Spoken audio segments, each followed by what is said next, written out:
Welcome to the You're in Charge podcast, prioritizing your self-care without sacrifice. I'm your host, Heather Dumas, healthy lifestyle strategist, owner and founder of HD Transformations Coaching Company.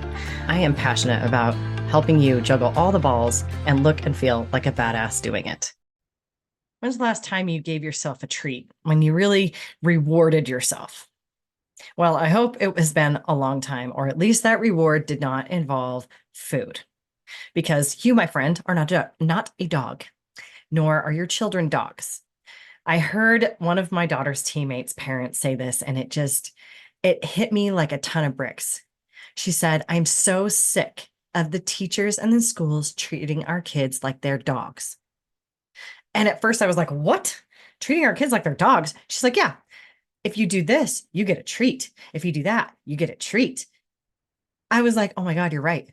That is how we treat our children. That is how we treat ourselves."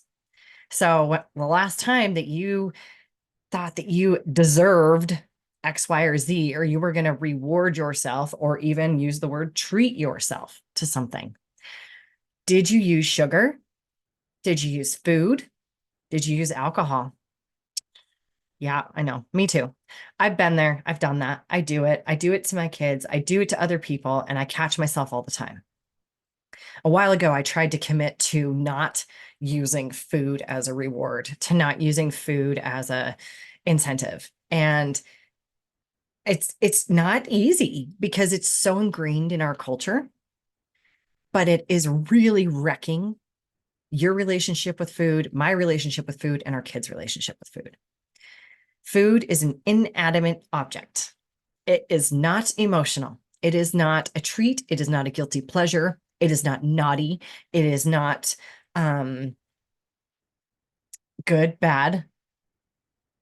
Junk, I don't know if that has a negative connotation or if it's just factual, because junk food really is just junk.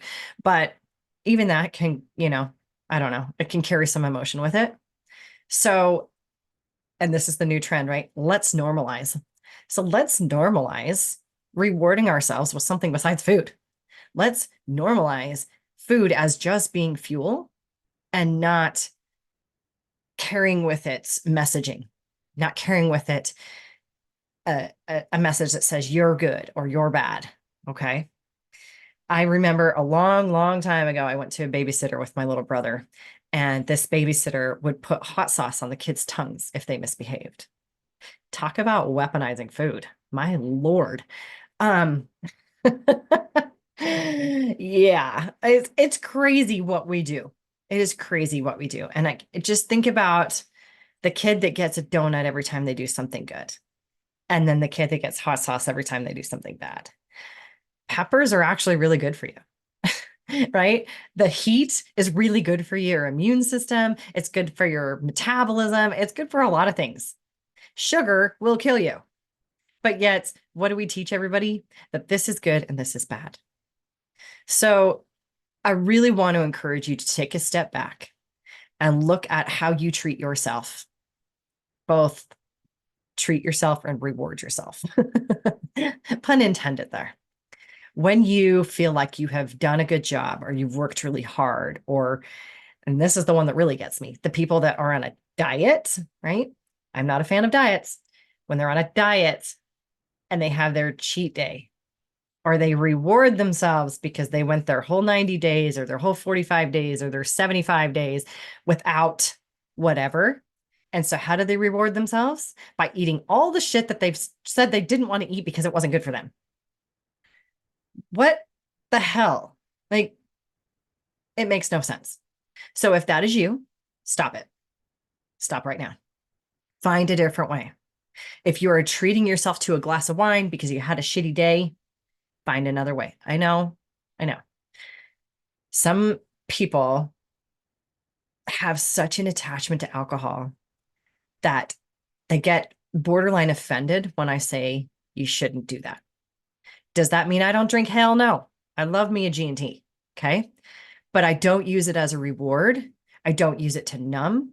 I don't use it as a crutch anymore. It took me hiring a coach. It took me working with someone to realize that that's what I was doing. that when I came home from a really hard day and I poured a drink to relax, that in fact, one, it wasn't going to do me physically any good. It actually was going to make me sleep worse. And two, I was trying to not feel. I was trying to stop the thoughts. I was trying to tune out the day.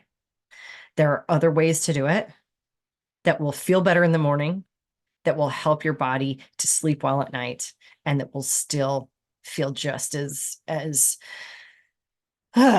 relaxing, right? So I'm not here to take away your candy. I'm not here to take away your wine. What I'm here to tell you is you need to stop using those things as reward or punishment or emotional anything. Food, sugar, alcohol, they are all inanimate objects. It is the emotion and the purpose and the thought that you assign to it that is either benefiting you or hurting you. So the next time that your kid gets straight A's, don't take him to Krispy Kreme for a donut for every A. Yes, I've done that one time. Because she bugged me and bugged me and bugged me and bugged me. And it was like 6 report cards later. I was like, fine, we'll go one time and hopefully that will be the end of it. Okay. One time, not a big deal. Not a big deal. Okay. If your friend gets injured or gets sick, don't take her candy. That's not going to help her get better.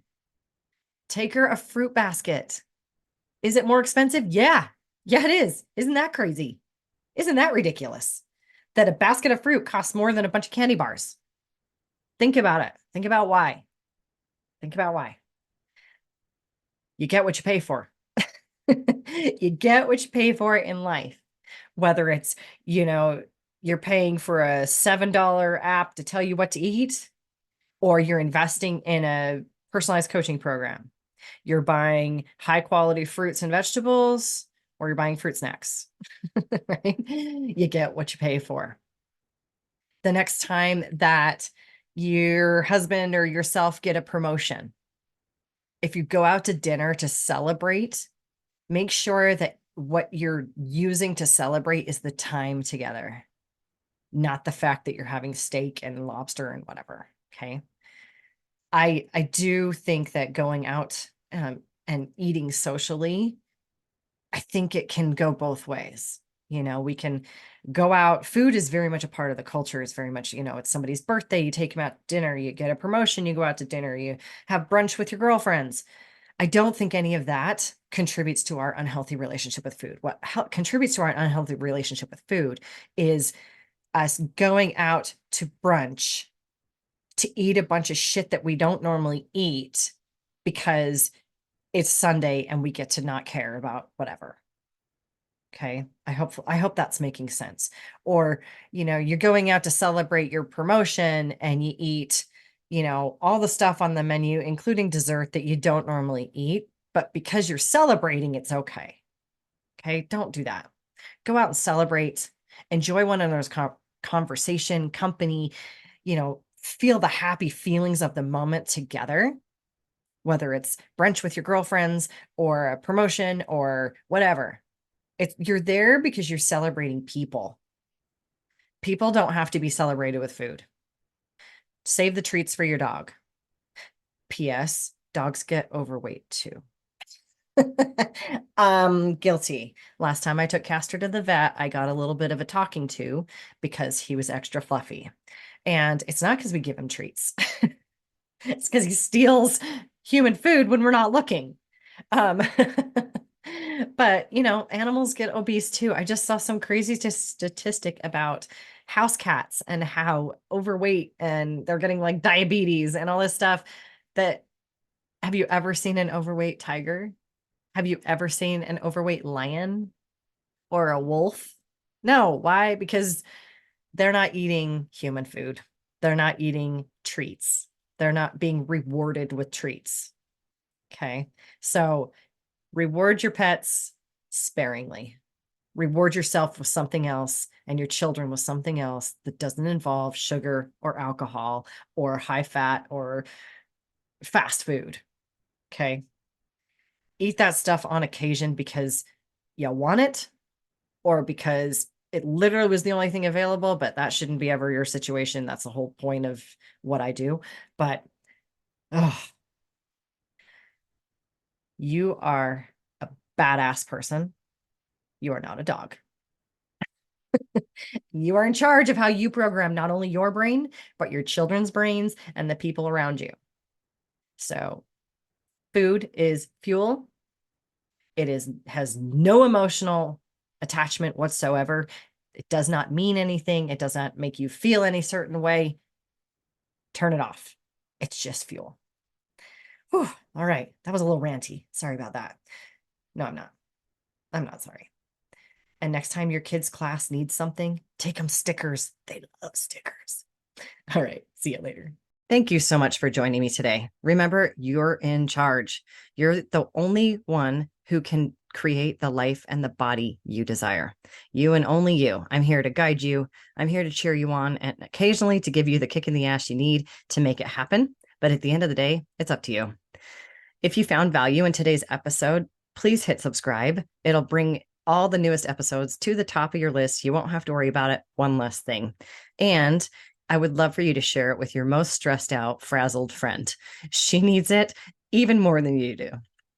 If you have a question or a topic that you'd like me to cover, reach out, shoot me a message on any of the socials or directly on my website. I would love to hear your idea, your question, and I'm always looking for new ones. Until next time, keep being the badass you are, and remember, you are in charge.